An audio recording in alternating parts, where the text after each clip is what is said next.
He told the cop, "My dad is a Delta Force legend," and they all laughed, until a man in uniform walked through the station doors. The sun was low in the sky as 14-year-old Juro Bainbridge walked home from school through the quiet, cracked sidewalks of Dagger Creek, South Carolina. His backpack hung heavily over one shoulder, and his hoodie was pulled up, not because of the cold, but because it made him feel invisible. He wasn't in a rush. There was nothing at home but silence, an emotionally distant father, and homework he had no energy for. As he crossed the intersection near Alder Street, a police cruiser slowed beside him. Juro kept walking, pretending not to notice, but the screech of tires as the car stopped made his stomach clench. "Hey! You there," the voice barked. It was Officer Dexter Mercer. Juro turned slowly. Mercer was a broad, pale man in his late 40s, with mirrored sunglasses and a smirk that didn't quite hide the condescension behind it. He stepped out of the car with the slow confidence of someone who never had to question their authority. "Where you headed, son?" Mercer asked, already assuming the answer wouldn't matter. "Home. Just got out of school," Juro answered quietly. "Why the hood?" Mercer circled him slowly, eyes scanning for trouble. "It's just. I like it," Juro muttered. Without asking, Mercer reached out and patted down Juro's backpack, then unzipped it. Notebooks, a broken mechanical pencil, and a crushed peanut butter sandwich spilled out. "You look suspicious," Mercer said. "I didn't do anything." "That's what they all say." The humiliation burned deeper than fear. A few people across the street stopped and stared, but no one said anything. Juro stood frozen, letting Mercer finish his pointless search. Then came the moment that would ripple across everything. Mercer stepped back, smirking. "What, you think you're untouchable or something? Who's your daddy, a lawyer?" "No, sir," Juro said, voice even but firm. "My dad's in Delta Force." Mercer burst into laughter. He leaned on his car as if to keep from falling over. "Delta Force. Oh man, that's rich. And I guess your mom's a Navy SEAL too?" He chuckled loudly. "Come on, kid, don't lie just 'cause you got caught being sketchy." "I'm not lying," Juro said. "You can ask him." But Mercer was already shaking his head, muttering, "Kids these days," as he climbed back into the cruiser. Juro watched the car drive away, the shame sitting heavy in his chest. He wasn't angry. Not yet. What he felt was deeper, something brittle and quiet. He didn't want revenge. He just wanted someone to believe him. And in that moment, he made a promise to himself. "They'll know who my father really is. One day, they'll all know." The ridicule started the very next day. Word had spread fast. Dagger Creek was a small town, and Officer Mercer loved to talk. By the time Juro walked into school, whispers followed him down the hallway like shadows. It wasn't long before someone called out, "Hey, Delta boy," from behind a locker door, followed by snickering. Another voice chimed in, "Careful, he might call in a black ops strike if you take his pencil." Juro said nothing. He walked to class with his head high, but his fists clenched tight in his pockets. Even his teachers acted differently. Some looked at him with a new, cautious curiosity, while others treated him like a problem waiting to happen. He overheard one say to another in the teacher's lounge as he passed by, "He's the one who told a cop his dad's in Delta Force. Can you believe that?" Her tone wasn't mean, just amused. And that somehow felt worse. Only two people didn't treat him like a joke, Cassidy May and Finley Gratch. Cassidy was whip-smart, quiet, and allergic to drama. She had a talent for observing everything without ever becoming part of the noise. Finley was Juro's neighbor and best friend since second grade, goofy, red-haired, always with a new conspiracy theory or tech trick up his sleeve. At lunch, Cassidy slid her tray next to Juro's in the far corner of the cafeteria. "You okay?" she asked without looking at him. Juro stared at his untouched food. "Just tired." Mercer's a jerk, Finley said, plopping down across from them. My dad says he's been patrolling this town like it's Baghdad ever since his divorce. Thinks anyone not wearing boat shoes is a suspect. Cassidy raised an eyebrow. So now they're mocking you because your dad's some kind of elite commando? They don't believe me, Juro said. They think I made it up. Did you? Finley asked, half joking. Juro gave him a look sharp enough to kill it instantly. Okay. Sorry. Dumb question. The truth was, Juro didn't know what to think anymore. His father, Asher Bainbridge, had never bragged or shown off. There were no medals, no framed photos of missions, nothing in the house to suggest he'd ever done anything other than odd construction jobs and keep to himself. He was a shadow of a man, quiet, controlled, unreachable. He never talked about the past. Not once. Juro had always believed him, though. As a kid, he'd overheard fragments, names of places that didn't show up on maps, references to lost friends, and the way Asher's voice changed when talking to people in uniform. But now, with the laughter and doubt closing in from every direction, the seed of uncertainty had begun to sprout. That night, Juro stood in the hallway outside his father's door. It was slightly ajar, casting a sliver of light on the carpet. Inside, Asher sat in silence at his desk, reading a worn book, a look of exhaustion etched into every line on his face. Juro wanted to ask. He wanted to say, why don't you tell them who you really are? But instead, he just stood there, watching, a knot tightening in his chest. Because deep down, Juro was starting to wonder, was it possible that the man sitting in that room wasn't a hero, but a myth he'd created to survive? And if that was true, what did that make him? 2 nights later, Juro couldn't sleep. The laughter in the school halls echoed in his mind like a looping recording. Every time he closed his eyes, he saw Mercer's face, smirking, smug, disbelieving. He needed answers, not stories. Not silence. He quietly left his room and walked barefoot down the hallway, the wooden floor cool beneath his feet. His father's door was slightly open again. This time, the light was dim, the glow of a single desk lamp casting long shadows across the room. Asher Bainbridge sat hunched over a locked metal box that Juro had never seen before.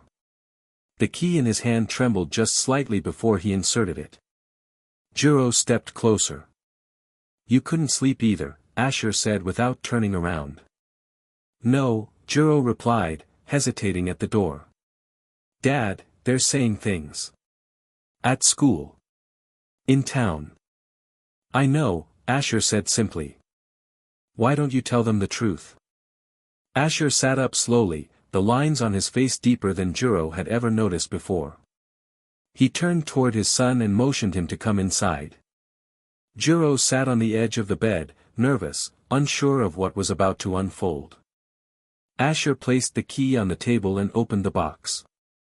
Inside were items that felt like pieces of a different life, an embroidered Delta Force patch, a folded American flag with a bullet casing tucked inside, a faded photo of a younger Asher with a group of soldiers, some with arms over each other's shoulders, dusty and exhausted but alive in their eyes. At the bottom lay a laminated ID card with the emblem of the Department of Defense. Juro stared, frozen. It was real. All of it. You never showed me this, he whispered. I didn't want you to grow up worshipping war, Asher said. Being part of Delta wasn't a badge, it was a burden. I lost people, Juro. Good men. Better men than me. We did things I can't unsee. Coming home, I didn't want that weight to fall on your shoulders. Juro looked up at his father with a newfound understanding, but also frustration. But I needed to know.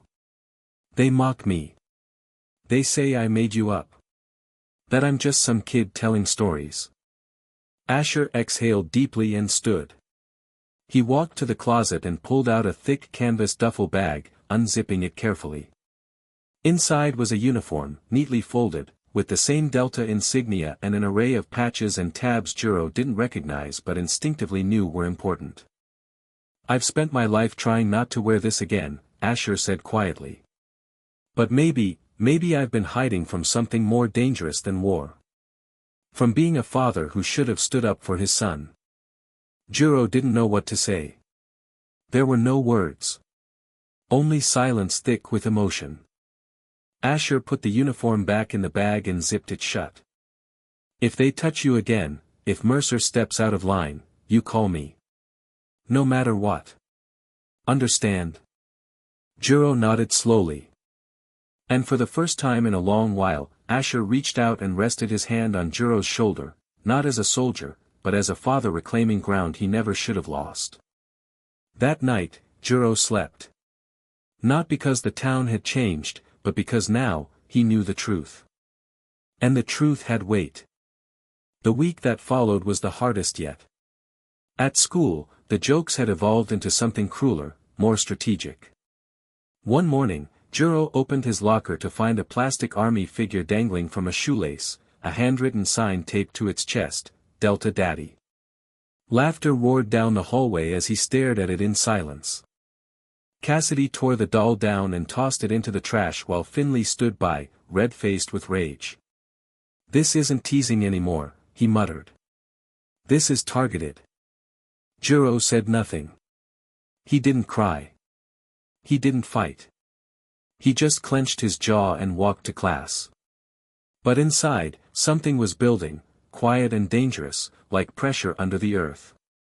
That afternoon, he took a longer route home, hoping to avoid any familiar faces. As he passed the corner store on Ashland Avenue, a voice called out behind him. "Hey! Stop right there." It was Officer Mercer. Jiro turned, already tired. "I'm just going home." Mercer stepped out of his cruiser and approached with slow, deliberate steps.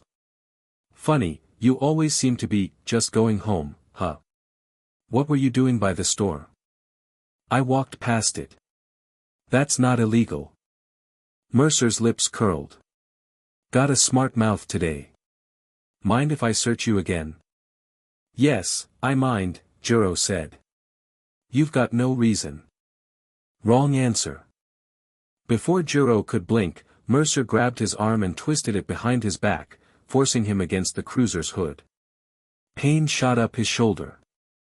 "Let's see what you're hiding this time, soldier boy." Jiro gritted his teeth, furious. "This is illegal." "You don't know what illegal is," Mercer muttered, cuffing him without warning. "Let's go educate you." He shoved Jiro into the back seat and drove to the precinct, ignoring his protests. At the station, instead of booking him officially, Mercer brought him down to a side room, bare, with concrete walls and a metal bench. "Sit tight. Maybe your ghost dad will parachute in and rescue you," he said with a smirk before slamming the door shut. Jiro sat alone in the cold silence. The buzzing fluorescent light above him flickered once, then twice. Hours passed. His phone had been taken. No one came. Meanwhile, back in the neighborhood, Cassidy was already panicking. Jiro hadn't answered her text since lunch. Finley, who had a knack for hacking school systems and tracking devices, found the location of Jiro's phone before it went offline, right near the police station. They ran to his house and banged on the door. Lena Bainbridge, Jiro's mother, answered with a look of concern. As they quickly explained what had happened, her face paled. She called Asher immediately. He didn't speak. He didn't ask questions. He ended the call and stood in his bedroom in silence. Then he opened the closet, pulled out the duffel bag, and unzipped it with slow, precise movements. Within minutes, Asher stood in front of the mirror, wearing the full-dress uniform of a Delta Force Master Sergeant, decorated but faded, stiff from years untouched. The silver insignia glinted beneath the overhead light. He adjusted the collar, laced his boots, and walked to the door. His voice was steady, but his eyes burned with cold fire. "They wanted to see who I am," he said under his breath. "Then let them see." And he stepped into the night, not as a ghost of war, but as a father marching toward the battlefield his son should have never faced alone. The next morning, the sun hadn't yet risen when Asher Bainbridge arrived at the Dagger Creek Police Department. He parked his old, dust-coated pickup directly in front of the station entrance. He wasn't trying to be subtle. Every movement was intentional, every breath centered. He stepped out in full dress uniform, military pressed, boots shined, chest decorated with campaign ribbons and unit tabs from a life most men couldn't imagine. Asher walked up the steps with the precision of a man trained not just to march, but to invade. The double doors slid open with a quiet hiss, and the front desk officer, a young man named Officer Clemens, looked up from his coffee and froze mid-sip. "Can I help you, sir?" Clemens stammered, his eyes bouncing between the uniform, the insignias, and the piercing calm in Asher's face. "I'm here for my son." "Juro Bainbridge," Asher said evenly. "He was brought in yesterday afternoon." Officer Mercer took him off the street without cause. Clemens' mouth opened slightly but no words came out. He stood up, scrambling with the keyboard. "There's no booking record," he muttered. "No surprise," Asher replied. "Then take me to him." "Sir, I need to speak to my supervisor." "You're speaking to someone who outranks your entire building. Either take me to my son or I call the Pentagon and ask them why a civilian precinct is running illegal detentions on minors." The statement was calm, but carried with it the unshakable weight of experience. It wasn't a threat. It was an operational fact. Clemens hesitated, then picked up the phone and dialed. Moments later, Officer Mercer appeared at the top of the stairs, looking groggy and unbothered. He stopped mid-step when he saw Asher. The smirk he wore by default slipped into something closer to discomfort. Well, Mercer said, descending the stairs slowly. "You must be the mysterious Delta Daddy." Asher didn't flinch. "Open the cell." "There's no formal detainment." "He's just cooling off," Mercer replied, leaning against the wall. "You placed a minor in a holding room without processing him. That's unlawful confinement. I suggest you open the door before I make the call that ends your career." Mercer narrowed his eyes. "You don't scare me with your stories." Asher slowly reached into his jacket and pulled out a small laminated ID. It was old but unmistakable, Department of Defense clearance with a designation not typically seen outside top security facilities. Mercer stepped forward to snatch it, but Asher tucked it back calmly. "I don't need to prove anything to you. My son is in that room. Bring him out. Now." The air in the station was tense enough to snap. Clemens, unsure what to do, finally moved, retreating down the hallway. A minute later, the door to the holding room opened, and Juro stepped out, disheveled, exhausted, but with his chin raised the moment he saw his father. "Dad." Asher placed a hand on his son's shoulder and turned to Mercer. "This will not disappear," he said. "Every call I make from now on will leave a record. You've humiliated, intimidated, and illegally detained a minor without just cause. You think no one watches small-town cops? You're wrong. We built this country so people like you would answer to something higher than your own ego." For the first time, Mercer had nothing to say. Asher walked out with Juro beside him. The front desk was silent. Officers averted their eyes.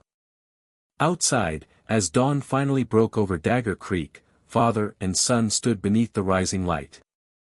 Juro looked up. "They know now." "Yes," Asher said. "But it's only the beginning." The fallout began within 24 hours. By noon the next day, a clip taken on Cassidy's phone had gone viral. She had managed to sneak into the station's side alley just in time to capture Asher Bainbridge walking out with Juro by his side, stern, silent, dressed in a Delta Force uniform that gleamed under the morning sun. The caption read, "They said he was lying. Then his father showed up." It spread across local social media channels first, then got picked up by a national veteran support page. Within hours, reporters began calling the school, the precinct, and even the mayor's office. Dagger Creek had never seen this kind of attention before. Meanwhile, Officer Mercer found himself under internal investigation. Once the footage circulated, anonymous complaints from past months were reopened, complaints dismissed too quickly, buried by lazy procedure and silent bias. Mercer had a history of overreactions, especially with black teens. Now, with the world watching, the department had no choice but to act. A special review committee was formed. Asher, calm and focused, gave his testimony in front of them, clear, professional, and devastating. "I didn't come here to punish a man," he told them. "I came here because I wasn't going to let my son be taught fear. This was never about revenge. It's about accountability." That quote alone made headlines. Juro, meanwhile, returned to school, but things were different. The whispers had stopped. The stares had turned curious, almost reverent. Some classmates who had mocked him now avoided eye contact altogether.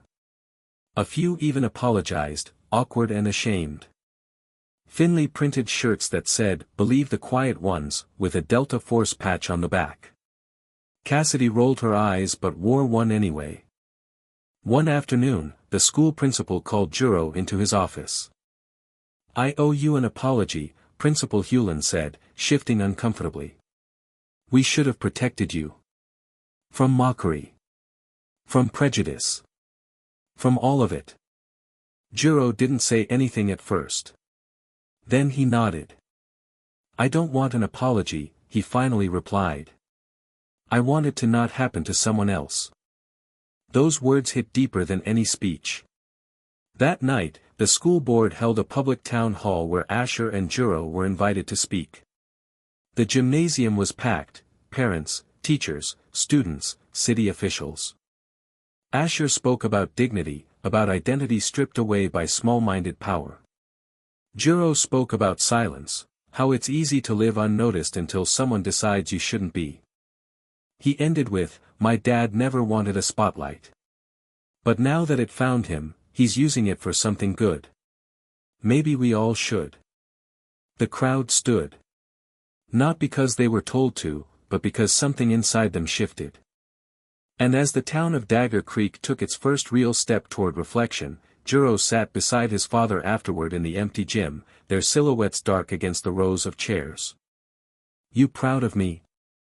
Juro asked, voice low. "I always was," Asher said. "I just didn't know how to show it." Now, they both did. As spring gave way to early summer, the air in Dagger Creek began to shift, subtly, but unmistakably. The town, once known only for its faded Civil War statues and Friday night football games, was now in the spotlight for something far more complex, a reckoning with the quiet violence of prejudice. The police department remained under scrutiny.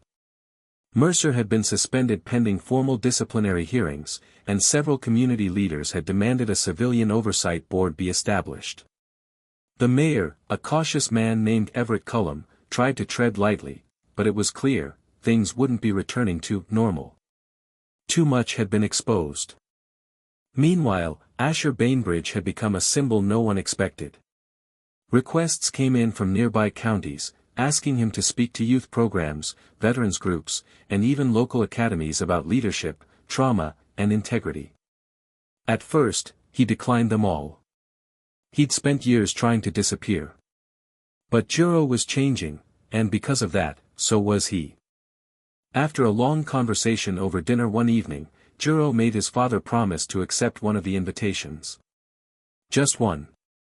So, Asher agreed to speak at a regional youth forum for children of veterans, hosted by the Department of Defense. The event was held in Charleston, in a tall-windowed civic hall by the river. When Asher stood on stage, dressed not in uniform, but in a plain black shirt and gray jacket, he looked like any other man. But when he spoke, the room quieted in a way that felt sacred. He didn't talk about missions. He didn't name countries or enemies. Instead, he talked about what it meant to live in silence. To survive war is one thing, he told them. To come home and stay whole, that's another battle. And when you're a parent, the silence you keep to protect your child can also become the wall that separates you from them. The audience, filled with teenagers who knew that silence all too well, listened with open eyes and steady breath.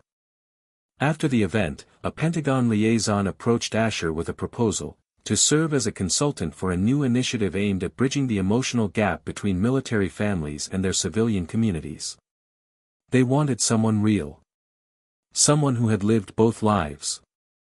Asher didn't give an answer immediately. Instead, he went home and asked Juro what he thought. "I think," Juro said, "if you had this kind of voice when I was younger, I wouldn't have felt so alone. So maybe now some other kid won't." That settled it. A month later, Asher took the position. He didn't move to Washington, D.C., he worked remotely, traveled when needed, and spent the rest of his time at home. But now, his days had purpose again. Not one forged in violence or shadow, but in healing. Juro, too, was transforming. His once private blog had started gaining attention. What began as a small journal documenting his experiences had grown into a platform where teens from across the country shared stories about their parents, some soldiers, some survivors, some just fighting different kinds of wars at home. He called the project the Silent Medal. And in every post, every word, the message was the same. We are more than what they think of us. And we're not alone. 1 year later, the town of Dagger Creek looked and felt like a different place, not because the buildings had changed, but because the people inside them had. What started as one humiliating encounter on a quiet street had sparked a long overdue conversation, one that reached classrooms, church pews, kitchen tables, and even City Hall. It was a warm Saturday in late May when the first ever Day of Honor and Unity was held, a community event created by Juro and supported by both veterans groups and local schools. It was meant to celebrate the unseen sacrifices of military families and bridge the gap between them and their neighbors. The location, the high school football field. The same one where, just a year earlier, Juro had been laughed at by kids who didn't even know his name. Now, banners hung from the bleachers. Booths lined the track with hand-drawn posters from elementary students, honoring parents in uniform. A small stage had been built in the center of the field, surrounded by folding chairs that quickly filled with people, teachers, veterans, town officials, parents, and kids. Juro stood at the edge of it all, watching the scene unfold with a quiet awe. His palms were sweating, though he'd practiced his speech a dozen times. But he wasn't nervous because of the crowd. He was nervous because he knew what this moment meant, for himself, for his father, and for the version of him that used to walk through this town invisible. Cassidy and Finley flanked him on either side. Cassidy gave him a simple nod. Finley smirked. "You ready, Delta boy?" Juro rolled his eyes but smiled. "Let's do it." He stepped up to the podium. The crowd hushed. Sunlight hit his face as he looked out and saw Asher sitting in the front row, no uniform, just a light blue shirt, arms crossed, eyes steady. Juro began. "A year ago, I stood in this town as someone most people didn't see. And the few who did, saw me wrong. They saw a hoodie. They saw a skin color. They saw a stereotype. But they didn't see me. And they definitely didn't see my father." He paused, breathing in the silence. "I told one man that my dad was in Delta Force. He laughed. He said I was lying. But what he didn't understand is this: our stories don't need to be flashy or loud to be true. Our truth exists whether you believe it or not. And sometimes, it takes a moment of injustice for truth to finally walk through the door wearing a uniform." The crowd stayed still, hanging on every word. But this day isn't just about my dad. It's about the dads and moms who came home with stories too heavy to carry. It's about the kids who hear silence instead of bedtime stories. And it's about all of us, learning to see each other for real. He looked to Asher, who met his eyes with something unspoken and proud. This town changed because one person stood up. But it didn't stop there. Now it's our job to keep that change going. The crowd erupted into applause. After the speech, people swarmed the field, congratulating Juro, shaking Asher's hand, asking questions, listening to answers. No one mentioned Mercer. He had quietly resigned months earlier. That chapter was closed. What mattered now was what came after. That evening, as the sun dipped low and the last of the chairs were packed away, Juro and Asher stood together on the field. "You spoke like a soldier today," Asher said, resting a hand on his son's shoulder. "I spoke like your son," Juro replied. Asher smiled, not the tight kind he used to wear, but something looser, peaceful. And in that moment, under the fading orange sky, two quiet men stood together, not as a soldier and a boy, not as a legend and his myth, but simply as a father and a son who had finally, fully, found their way to each other. In my view, the ending of this story reflects something far more powerful than a simple triumph. It's a healing of identity, both personal and generational. What began as a tale of humiliation and injustice transformed into a deeply human journey of reclamation, of voice, of truth, of family. Juro's arc wasn't just about proving that his father was who he said he was. It was about finding his own worth in a world that tried to define him before he could define himself. Asher's return from the shadows wasn't a return to war, but to fatherhood. By standing up for his son, not with weapons but with dignity, he redefined what strength looks like. And perhaps most importantly, their victory wasn't loud or vengeful, it was steady, humble, and rooted in connection. This story reminds us that the quietest people often carry the heaviest truths, and when those truths are finally spoken, they don't just change lives, they change communities.